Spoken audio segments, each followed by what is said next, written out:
اللہ حاکم، جو حکم اس کا آئے گا من و عن اس کو نافذ کرنا ہے۔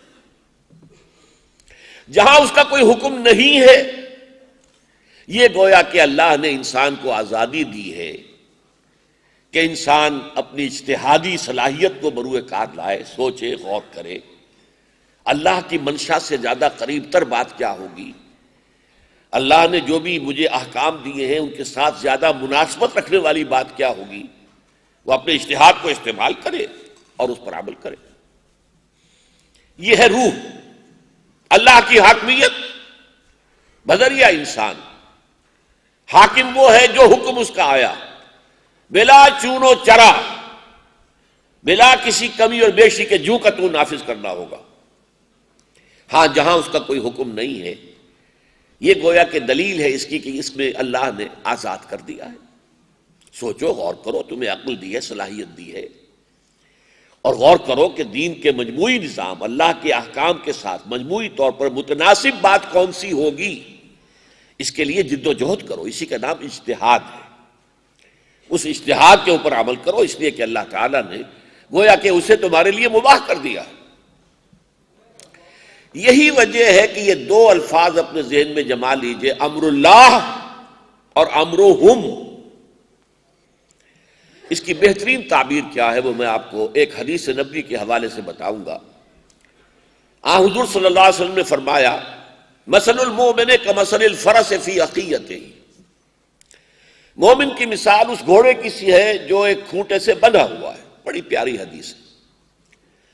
دیکھیے، جو شخص نہ اللہ کو مانے، نہ رسول کو، نہ قرآن کو، وہ آزاد ہے، مادر پدر آزاد، جو چاہے کرے۔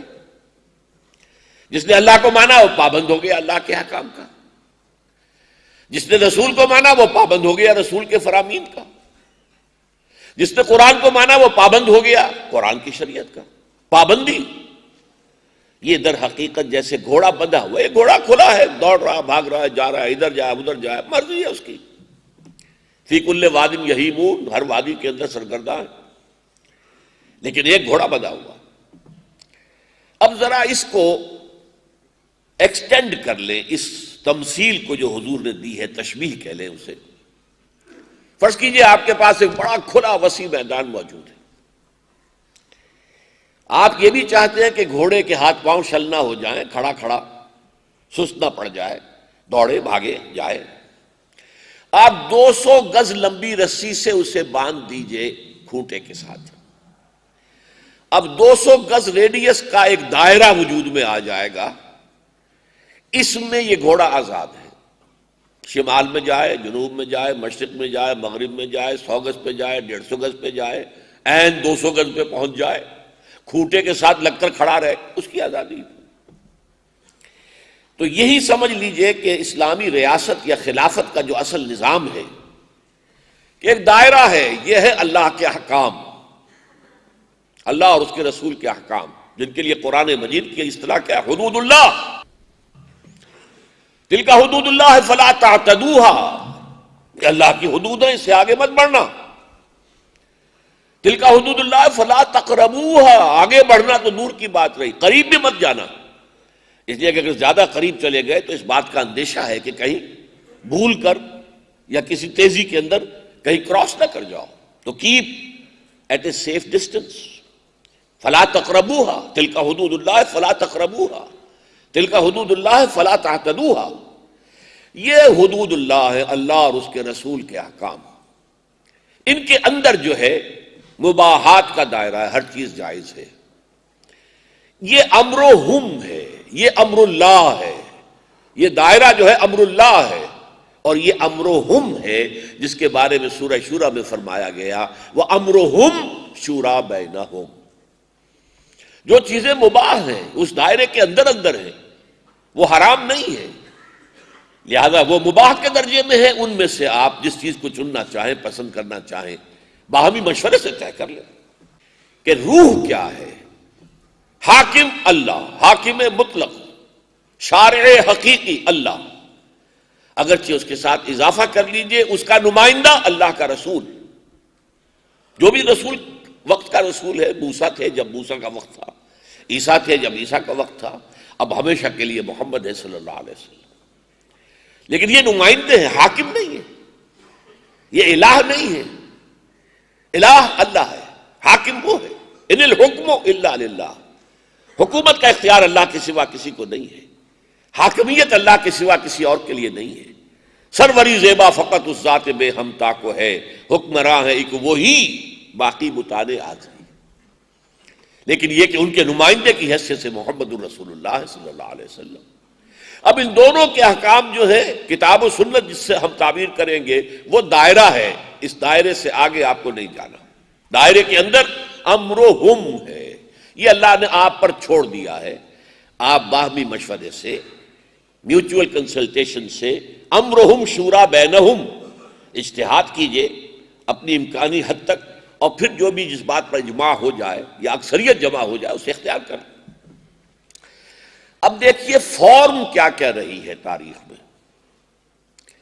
سب سے پہلی فارم کیا تھی؟ جب تک نبوت جاری تھی ہر نبی ہی خلیفہ ہوتا تھا، اس لیے کہ اس کی ہاٹ لائن اسٹیبلش تھی اللہ کے ساتھ، حاکم کے ساتھ. وہی وہاں سے آ رہی ہے، یہ ریسیو کر رہا ہے علیہ الصلوۃ والسلام، اور اس کو نافذ کر رہا ہے. اور جہاں کوئی اس کی وحی نہیں آئی ہے وہ اپنی ججمنٹ، اپنی سوچ، اپنے اجتہاد سے کام لے رہا ہے. تو تمام انبیاء خلیفہ تھے اللہ کے. اس کو نوٹ کر لیجیے اچھی طرح، جس کی مثال کیا ہے؟ حضرت داؤد علیہ الصلوۃ والسلام. میں نے آیت سنائی آپ کو سورہ صاد کی، یا داؤد انا جعلناک خلیفۃ فی الارض فاحکم بین الناس بالحق ولا تتبع الہوی فیضلک عن سبیل اللہ. اے داؤد، ہم نے تمہیں زمین میں خلافت عطا کی، حکومت عطا کی ہے، اپنی نیابت عطا کی ہے، تو لوگوں میں حق کے ساتھ فیصلے کرو اور کبھی اپنی خواہش نفس کی پیروی نہ کرنا، ورنہ وہ تمہیں گمراہ کر دے گی اللہ کے راستے سے. یہ خلافت حضرت داؤد کی صرف ایک مثال کے طور پر ہے. لیکن میں نے آپ کو ایک حدیث سنائی تھی کہ یہ معاملہ پورے 1400 برس جاری رہا ہے بنی اسرائیل میں. بخاری شریف میں روایت ہے، حضور نے فرمایا کانت بنو اسرائیل تسوسہم الانبیاء، بنی اسرائیل کی سیاست، ان کے انتظامی امور، ان کے فیصلے اجتماعی یہ انبیاء کرتے تھے.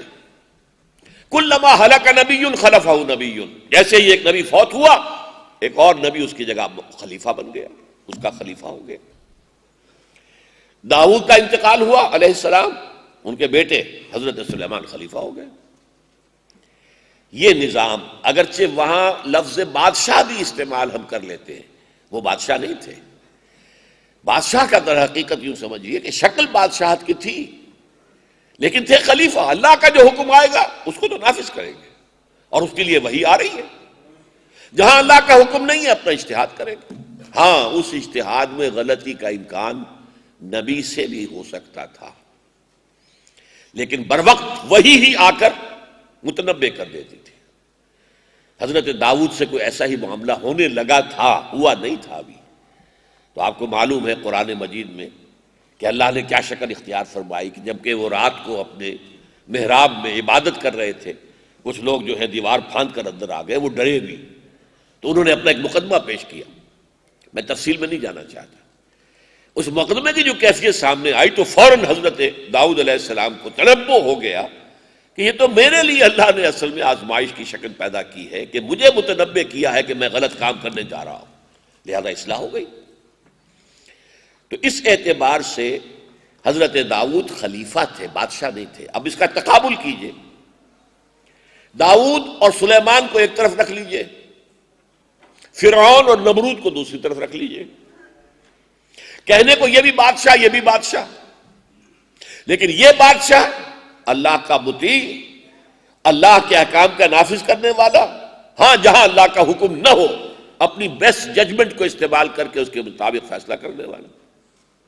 یہ بادشاہ فرعون اور نمرود خود بادشاہی اور حاکمیت کے مدعی، اور حاکمیت اللہ کی تو گویا خدائی کے مدعی.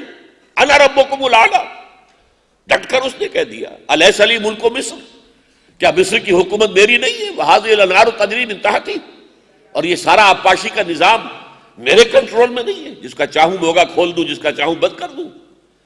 یہ بادشاہت کے، حاکمیت کے، ساورنٹی کے مدعی تھے، لہذا کافر تھے، مشرک تھے، خدائی کے دعوے دار تھے۔